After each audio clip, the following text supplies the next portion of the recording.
got this desk chair, and this is really nice and wide. It doesn't have wheels, but for the price, you really can't beat it. They can really be pricey, and you could always just put a little, I mean, there is plastic on the bottom, but you could always just put a little bit of felt down on the bottom just to make sure you're not like ruining your floor. They haven't scratched at all, but just in case. But it's a really nice wide seat. It's like a really beautiful cream, kind of like, it's got a little bit of tan and then cream, and then it's got no arms. The back is not terribly tall, but not terribly short. It's actually really, really comfortable.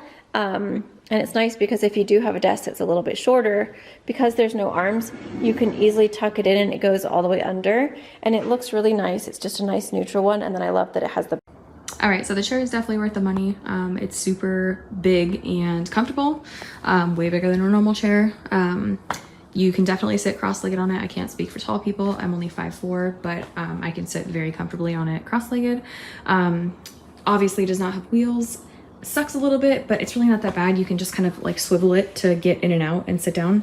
So it's, I'm gonna get a pillow for a little bit better back support, but it's really not that bad. It's, I mean, it is kind of, you know, straight up and down, but for the most part, you can just kind of sit all the way back.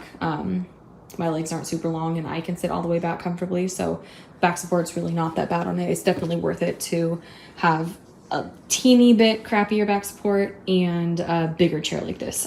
It's super soft. It's not like itchy or scratchy at all. It's really soft. It kind of feels like a corduroy material. I don't know if that's what it's supposed to be. It kind of looks like tweed, but it's definitely soft like corduroy.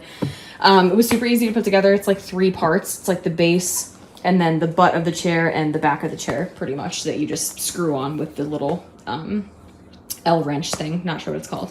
But yeah, definitely worth the money and super easy to put together and really comfortable. Hi friends, I am here to give you a honest review of the viral crisscross chair. This thing is one of my favorites. So if you're thinking about getting a new desk chair and you want your back supported, you like to sit crisscross, honestly, this was so worth it. So first of all, it's so cute and it's actually so comfortable. You can see like how much like cushion there is. I also love that it really fits every part of me. Like, look how supported my back is. It just is so comfy. It spins all the way around. It raises up and down. I really, really love using this as I work from home. So if you are thinking about buying a new desk chair, try this one.